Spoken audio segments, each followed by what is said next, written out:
তেমন কিছু না, একটা অস্ট্রেলিয়ান গাভীর চাষাবাদের জন্য সকল কৃষককে পুরস্কৃত করা হয়। মূলত অ্যাওয়ার্ডটি পেয়েছেন ইনি প্রয়োজনের তুলনায় অধিক ফলনের জন্য দাবি করতেছে আমাদের অপু ভাই।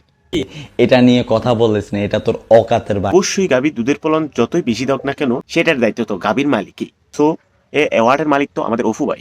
আপনাদের রোস্টিং এর আমি ঘুমাইতেই পারি না। বাড়ানি মাসি পিসি অপুর বাড়ি এসো, ভাত নাই চাল নাই, দুধ খেয়ে বসো। না মানে যার মুখে অলওয়েজ গালি তাকে তো এটা ছাড়া পুরস্কার আর দেবার নাই। আর এই দুসরা তোরা খারা আর একে দিলি তোরা পুরস্কার। যাদেরকে বছর বছর আমাদের এই দেশে পিটুনি শুরু করেছিল তাদের দিয়েছে পুরস্কার, আর সেই পিটুনি খাওয়া কৃষকের হাতে অ্যাওয়ার্ড তুলে দিয়ে মুদে দিচ্ছ সাদা। আজকে আমরা দেখতে চাচ্ছি সফল কৃষকের পুরস্কার। আমার ভুল হয়েছে, ক্ষমা করে। আমরা অনেকে জানি আমাদের দেশ থেকে একজন দুবাই গিয়েছিল দেশকে রিপ্রেজেন্ট করার জন্য। সেই ধারাবাহিকভাবে তিনি দুবাই গিয়েছিলেন। তিনি দুবাই গিয়ে এমন শ্বাস করলেন যা গাভীর শ্বাস করলেন। গাভীর শ্বাস করে নিয়মিত তিনি সফলভাবে গাভীর শ্বাস করে তিনি একদিন সাকসেস হয়েছেন। এত দ্বারা সাকসেস হয়ে তিনি একটা অ্যাওয়ার্ডও পেয়েছেন। বর্তমানে পাওয়া যায় কিছু। অবশেষে তিনি সেই অ্যাওয়ার্ডের আগেও একটা ল্যাম্বরগিনি কিনেছেন অপু ভাই, যে দেশকে কাঁপাচ্ছেন একদম। তিনি টাকার জন্য বাহিরের দেশে স্বাবলম্বী হতে পারলেও এখনো বাংলাদেশে স্বাবলম্বী হতে পারতেছেন না, কারণ জিয়লখানার জন্য। এটা হলো অ্যাওয়ার্ড। হে প্লাউ পয়েন্ট হাসাহাসি খরকা। আমি জীবনে অ্যাওয়ার্ড দেখি নাই, সেজন্য ওইটা দেখে একটু প্লাস্টিক মনে করছিলাম আর কি। এমন মানুষকে নিয়ে প্রাউড ফিল করেন যে এইসব মানুষ আমাদের দেশকে রিপ্রেজেন্ট করে। ভাই প্লিজ দেশকে রিপ্রেজেন্ট করার আগে নিজের দেশটা উচ্চারণ সঠিকভাবে করবাই। দেশকে লাথি দিয়া নেটওয়ার্কের বাইরে হালাই দিব। নেটওয়ার্কের বাইরে ফেলে দেওয়ার আগে অন্তত পক্ষে দেখে যাবেন আমাদের অপু ভাই কিভাবে দেশকে রিপ্রেজেন্ট করতেছে। বিভিন্নভাবে বিভিন্ন খাতে অনেক সুন্দর সুন্দর রিয়েল বানাচ্ছে, যার কারণে অনেক সুন্দর সুন্দর ফলন করতেছে আর অনেক সুন্দর সুন্দর ফলনের ফলাফল পাচ্ছে। দাদু আপনি করবেন নাকি? আমার এসবের লোভ নাই ভাই।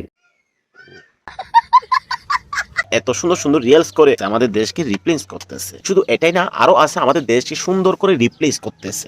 হ্যাঁ তোমারা বার্থডে গিফট। ইয়া আল্লাহু আকবার, ইয়া আল্লাহু আকবার। আমি একটা মেয়েকে আল্লাহু আকবার বলে বার্থডে গিফট করতেছে, এটাও একটা রিপ্লেসের মধ্যে পড়ে। হ্যাঁ, কারণ তিনি যে পোশাক নিয়ে কেন বসা, আর তোমার গাবি তো গাবি মাশাআল্লাহ।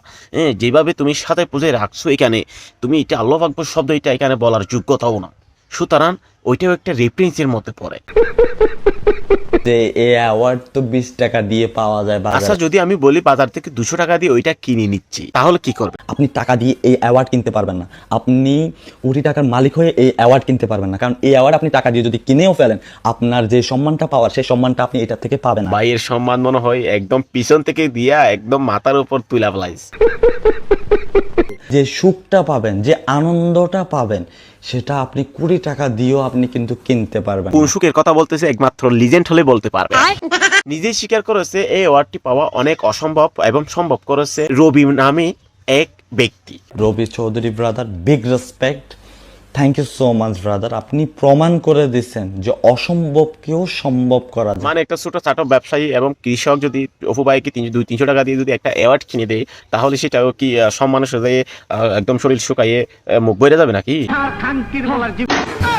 আর সেই সম্ভবটা আপনি করে দেখাইছেন, যেখানে বাংলাদেশে 4-5 বছর পাগলামি করেও একটা অ্যাওয়ার্ড পায় না, সেখানে দুবাই গিয়ে সফল শ্বাসী এবং সফল শ্বাস করে গাভী শ্বাস করে একটা অ্যাওয়ার্ড পেয়েছে। আমি 4-5 বছর ধরে বাংলাদেশে ভিডিও করার পরে একটা অ্যাওয়ার্ড পাইনি। অ্যাওয়ার্ড তো দূরের কথা, একটা অ্যাওয়ার্ড শোতেই যাইতে পারে নাই।